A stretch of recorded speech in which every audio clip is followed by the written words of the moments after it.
Welcome back to 5-Star Recap.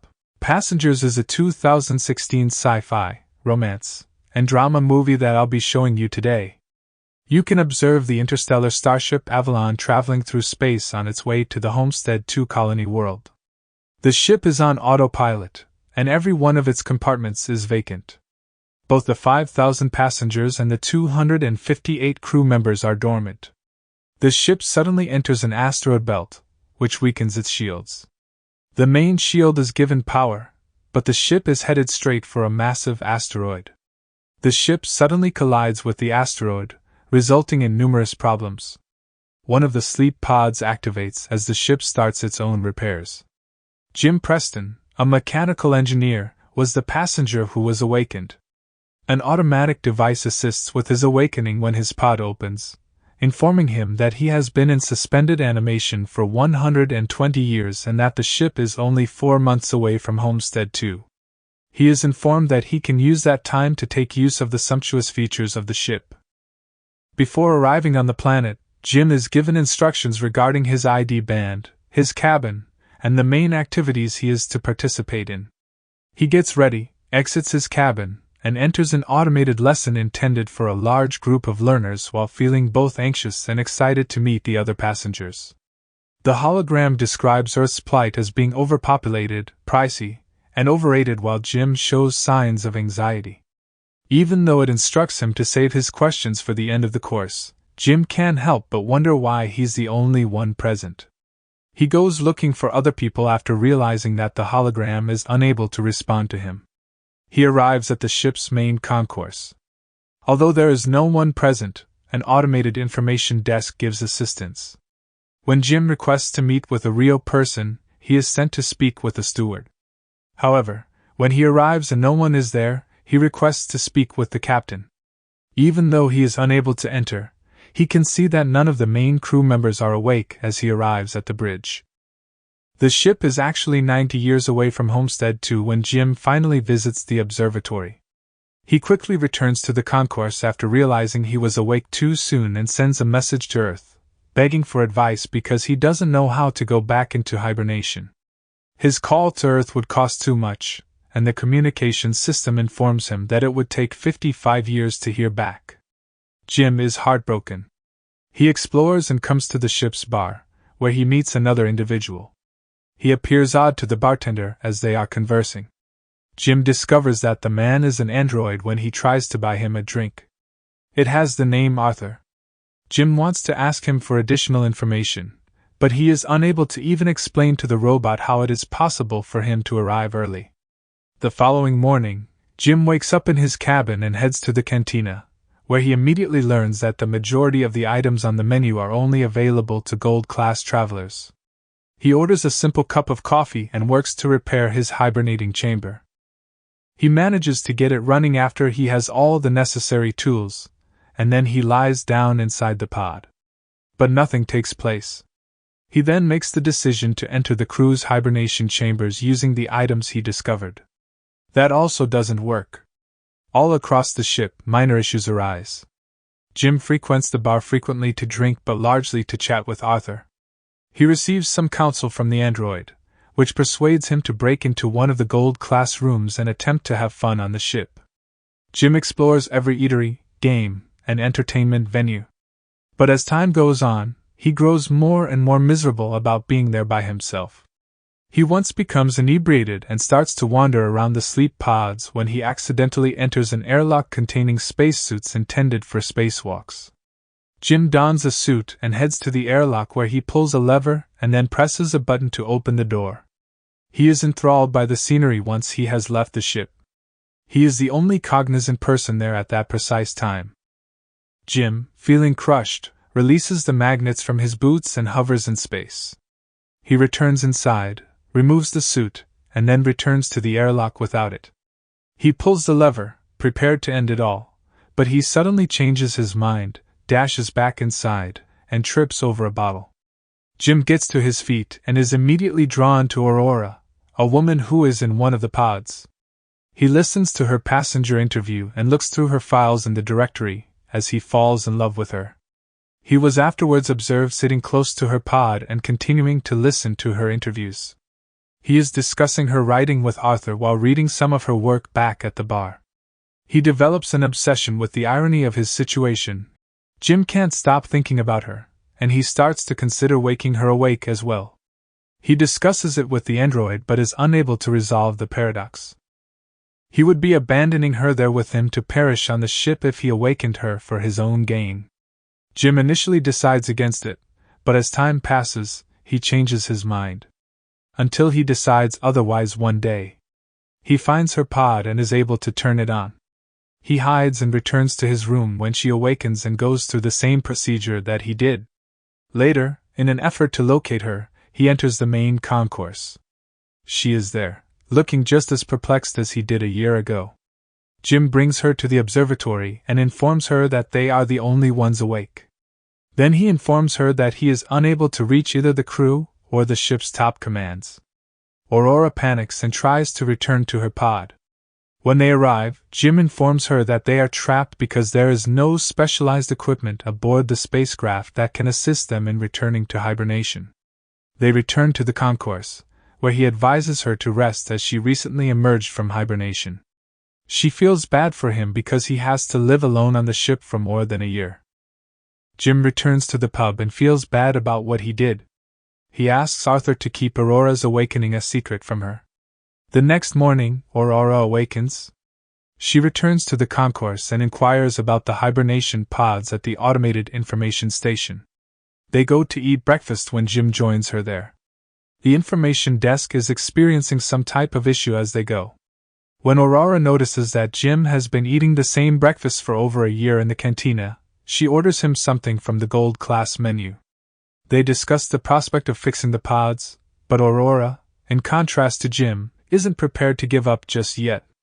After looking through research materials in the hospital, she finally finds herself trying to break into the crew's hibernation rooms. Jim discovers more issues all across the ship.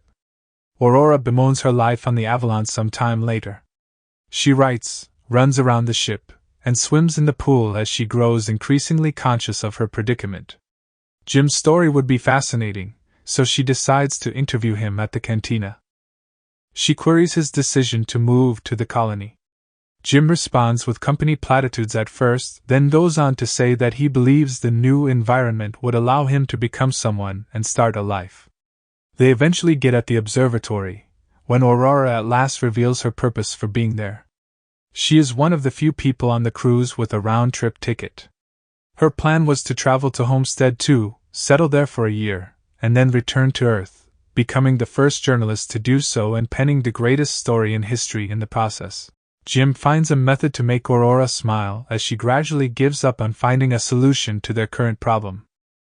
Then, he brings her to the bar so they may meet Arthur. She unwinds for a while before realizing their predicament. As he is left alone with the robot, Jim is filled with regret at what he has done to her. When Aurora enters the observatory, he has built a miniature of the Chrysler building for her. They go on a date at the bar a while later. They eat breakfast while exchanging life stories. She reveals to him that when she was a teenager, her father passed away. Jim leads Aurora to the airlock after dinner, where they don their spacesuits. They embark on a joint spacewalk. Jim may now finally tell someone about that wonderful event. After returning inside, they share a passionate kiss before retiring to his cabin to spend the night. Soon later, they begin cohabitating. Aurora settles in his room. Together, they go jogging, eat, and sleep. Jim continues to investigate the ship and discovers the hydroponics bay. He delivers flowers to Aurora. They go to the observatory to observe a red giant that the ship passes by one day. Later that evening, they celebrate Aurora's birthday in the bar and one of the ship's several restaurants. While Aurora stays in the bar talking to Arthur, Jim prepares the ring he made for her in the restroom. The android tells Aurora that Jim purposefully awakened her up, not realizing he was still supposed to keep it a secret. Jim returns at once, and she approaches him in complete shock. She flees in anguish and fear. All of her belongings are gone when Jim returns to his cottage. The following day, he runs into her in the cantina, but as soon as he starts talking, she bolts. Aurora needs help badly. She visits Jim's cabin one night while kicking and punching him and expressing her want to kill him. Jim tries to apologize and justify his behavior to her over the calm because she keeps avoiding him. Aurora doesn't seem to mind when he tells her that he fell in love with her. He took her life, and she is unable to forgive him. One evening, while Jim is in his cabin, something else goes wrong. The primary command shuts down when the spacecraft experiences a critical error. Jim has planted a tree in the main concourse, which Aurora notices as she enters. Later, as he enters the elevator, it breaks down. She then makes her way to the cantina, where the food vending machine is similarly broken. Over the comms, the deck chief's voice can be heard asking who planted the tree, startling them both. Gus Mancuso is seen in the concourse as Jim's tree, where the two of them have just entered. They introduce themselves and explain the issue to the chief. He cannot comprehend how 3 pods might malfunction. The information on the systems must be manually verified before Mancuso can determine what is wrong with the spacecraft as he leads them to the bridge. The two of them inform Mancuso that ship problems had been occurring increasingly regularly as they exit the bridge after a robot nearly hits them in the head. As he demonstrates how to gather the data, he asserts that shouldn't occur. Jim joins Mancuso as he checks on the pods. He understands what transpired with Aurora's pod. The deck chief thinks Jim's actions were bad. Later, Aurora joins him at the bridge where he is reviewing the data that has been gathered. They discuss what happened to her pod, but he informs her that there is nothing he can do to fix it. Jim enters carrying the 16th damaged robot, experiencing hibernation sickness, but as he leaves, he coughs up blood. Aurora goes swimming because she is unable to sleep that night. She begins to drown as the ship's gravity suddenly changes, and the water from the pool flows along with her. She narrowly escapes alive once the gravity drive resets. As they search for Mancuso, they cross paths. Back at the bridge, the three of them are slowly learning what has been happening to the ship. Mancuso discovers that something happened 2 years ago that destroyed a crucial system. The entire ship is attempting to take up the slack, therefore they need to identify and address the root of the problem. The whole ship will be stuck if they don't fix it. Mancuso passes out as they search for the issue, so Jim and Aurora take him to the hospital. He is dying, and there is nothing that can be done to stop it or give him more time. The three of them eventually cross paths at the observatory, where Mancuso hands Jim his ID bracelet, orders them to fix the ship, and then promptly dies. The ship shakes and the lights suddenly turn an ominous crimson. They rush toward engineering when Jim tells Aurora he needs her assistance, but the gravity drive experiences yet another failure. And right away another that also affects Arthur. Jim turns him off. They eventually make it to engineering, where they begin looking for the issue. When they open the hatch after discovering it in the power plant, Aurora is sucked inside. There is a breach in the hull there due to the asteroid. Jim is also swept in, but he manages to hold on to the hatch as it keeps closing on him. He eventually falls in as well, but they are able to quickly close the gap. Jim discovers there are other breaches in the hull right away after resolving that issue. Following the meteor's path, the two of them discover that it struck the reactor control computer. Jim believes he can locate spare parts for it. They locate the component and replace it, but the reactor's venting procedure is still unsuccessful. They attempt it manually but fail once more. Jim realizes that in order to cool the reactor down, he must open the vent door from outside the ship. They both proceed to the airlock, and as he prepares to exit, he hands Aurora Mancuso's bracelet to her because he might not return. She assists him with the suit and tells him to return because she can't survive aboard the ship without him as he enters the airlock. Aurora returns to the reactor since the temperature there has reached dangerous levels. As Jim approaches the vent from the outside and notices the door, a bolt from the reactor shoots into her arm. While he tries to open the vent door without using it, the temperature in the reactor room rises. He informs Aurora as soon as he becomes aware that he will need to manually hold the door open in order for the reactor to vent. He proceeds with the plan despite her opposition and instructs her to vent the reactor. She fights with him because she doesn't want him to perish, but when he insists that they save the other people, she vents the reactor. Although the procedure is effective, Jim is pushed aside and his tether is broken by the reactor fumes. His suit's pressure is also decreasing. When Aurora is informed of what transpired, she reacts as quickly as she can to find another suit and bring the man inside. She dons a suit and flies out to meet him, but the length of her tether prevents her. Despite being pushed back, she manages to pull him in as she suddenly gets hold of his tether. Jim is already dead when Aurora drags him into the medical facility. Aurora uses Mancuso's wristband to circumvent the medical protocol.